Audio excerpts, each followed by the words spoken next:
नमस्कार, मी नितीन रेवतकर, राज्य उपाध्यक्ष, महाराष्ट्र राज्य डाटा एंट्री ऑपरेटर संघटना। मी आपणास आपले जितके डाटा एंट्री ऑपरेटर आज इथे उपस्थित आहेत त्या सर्वांना आणि जे आपले डाटा एंट्री ऑपरेटर घरी बसले आहेत त्यांना एक महत्त्वाची गोष्ट सांगतो। आज आपल्या इथे गेले आता 5 दिवस झाले आहेत। आपल्या रुपालीताई लोंढे आणि आपले डाटा एंट्री ऑपरेटर हे अन्नाचा त्याग करून इथं बसलेले आहेत आणि आपण डाटा एंट्री ऑपरेटर घरी बसून आजच्या मीटिंगमध्ये आम्हाला कळलं की 22 ते 25 लोक आपले प्रेझेंटी लावत आहे। ही अत्यंत गंभीर बाब आहे, लाजिरवाणी गोष्ट आहे। आपल्याला लाजा वाटायला पाहिजे या गोष्टीच्या। कोणीतरी आपल्यासाठी इथं उपोषणाला बसला आहेत, त्यांच्या तब्येती अतिशय ढासळलेल्या आहेत, त्यांच्या तब्येती अत्यंत गंभीर आहेत। आपण 22 ते 25 लोक घरून प्रेझेंटी लावायला लागलेलो आहोत। ही अत्यंत वाईट आज गोष्ट घडलेली आहे।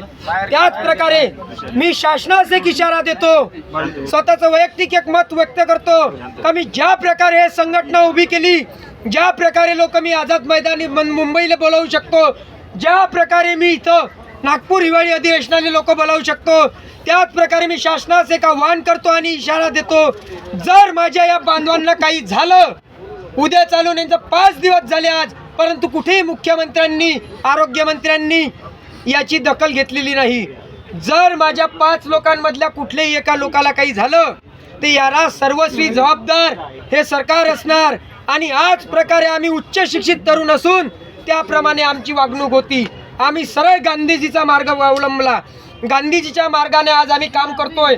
आमचे असंख्य डाटा एंट्री ऑपरेटर जे आहेत ते आज यांच्या उपोषणाला जे आहेत बसलेले, त्यांच्यासोबत इथे अन्न त्याग करून बसलेले आहेत। जर शासनाने याची गांभीर्याने नोंद घेतलेली नाही आणि जर हा प्रकार असाच घडलेला राहिला, यांच्याकडे दाखवा, हा प्रकार जर असाच घडत राहिला तर शासनाला हे सांगू इच्छितो की आमची जी आहे तरुणांची फसवणूक जे झालेली आहे हे जर दूर झाली नाही, यांच्या जीवाला जर कोणाच्या काही झालं तर याला सर्वस्वी जबाबदार फक्त आणि फक्त शासन राहणार। आणि हे जे संख्या आज 5 लोकांची इथे उपोषणाची दिसते, हे उद्या मी 500 लोकांची नाही तर संपूर्ण महाराष्ट्रातून 4,500 लोक मी उपोषणाला बसवीन, याची गॅरंटी मी घेईन। पण गॅरंटी घेते मी, सर्वस्वी जबाबदारी आहे शासनाची असे। यांना कोणाला झालं तर शासनाला माझे हात जोडून विनंती आहे, आमची विनंती मान्य करा। आम्हाला एक वेळा मीटिंगला बोलवा, 5 मिनिट तुम्ही दिल्यानं तुमचं काही मोठं नुकसान होणार नाही। आम्ही जे लोक आहेत हे आम्ही तुमचेच लोक आहेत। हात जोडून कळकळीची विनंती करतो शासनास, कुठेतरी हे प्रकार थांबवा, हे जे प्रकार घडताय ती कुठेतरी थांबवा। आणि आमच्या लोकांना आम्हाला एक वेळ तरी मुख्यमंत्र्यांनी वेळ द्यावी, जास्त वेळ नाही, फक्त 5 मिनिटाची वेळ द्यावी। आम्ही 5 मिनिटामध्ये सगळं प्रकरण समजावून सांगू।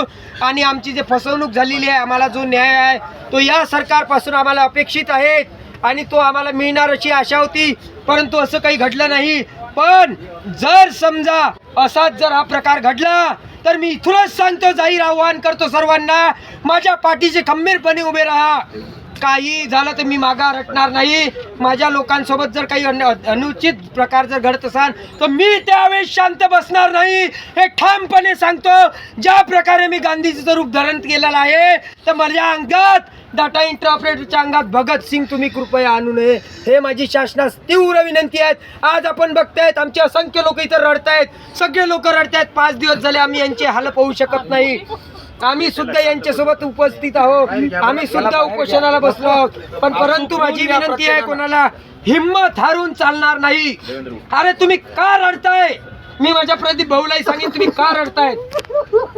कमजोर लोक रडत असतात, जे कमजोर असतात ते आपण कमजोर नाही दिलं आपल्याला आपला हक्क, न्याय त्याच्या छातीवर बसून घेऊ, पण आपण न्याय घेऊनच जाऊ। फक्त तुमची ताकद ठेवा, सगळे ठेवा आणि विश्वास ठेवा। इतकं बोलून मी माझे 2 शब्द संपवतोय।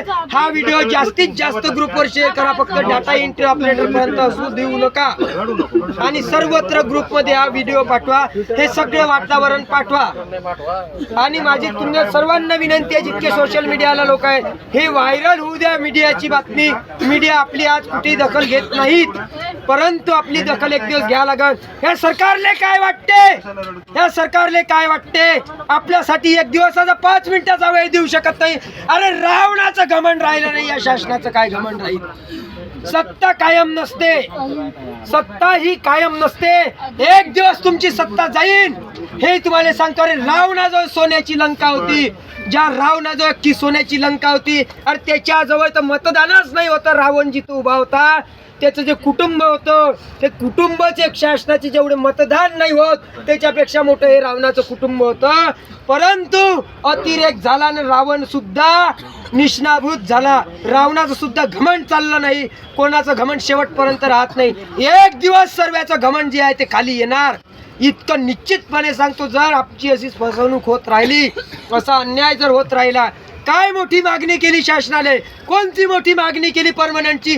अरे आम्हाला तुम्ही ट्रेनिंग दिलं, कंपनीने टेंडर दिलं, तुमचेच पत्र व्यवहार होते, तुमचेच कागद आहे, 3 वर्षाचं प्रशिक्षण राहू शकते, तुमचेच कागद आहे, 10% तुम्हाला वाढीव भेटू शकते. कंपनीवर कारवाई झाली नाही.